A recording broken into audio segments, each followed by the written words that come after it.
नागेश्वर ज्योतिर्लिंग शिव पुराण। नागेश्वर ज्योतिर्लिंग के संबंध में एक कथा प्रसिद्ध है।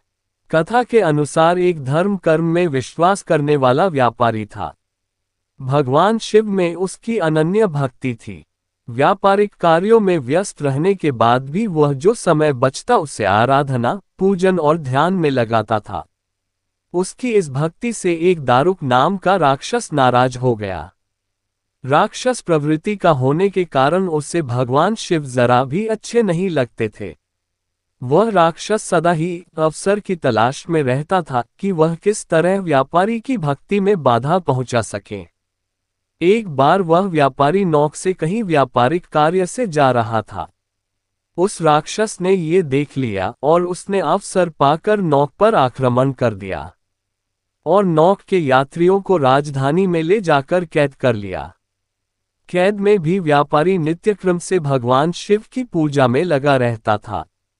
बंदी गृह में भी व्यापारी के शिव पूजन का समाचार जब उस राक्षस तक पहुंचा तो उसे बहुत बुरा लगा।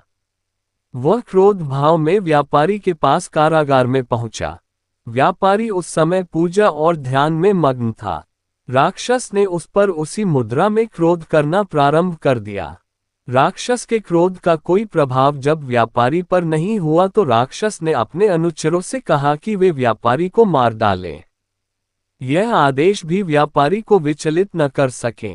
इस पर भी व्यापारी अपनी और अपने साथियों की मुक्ति के लिए भगवान शिव से प्रार्थना करने लगा। उसकी भक्ति से प्रसन्न होकर भगवान शिव उसी कारागार में एक ज्योतिर्लिंग रूप में प्रकट हुए और व्यापारी को पाशुपत अस्त्र स्वयं की रक्षा करने के लिए दिया। इस अस्त्र से राक्षस दारुक तथा उसके अनुचरों का वध कर दिया। उसी समय से भगवान शिव के इस ज्योतिर्लिंग का नाम नागेश्वर के नाम से प्रसिद्ध हुआ। इसी भगवान की वीडियो देखने के लिए सब्सक्राइब करें चैनल को और बेल आइकॉन दबाएं।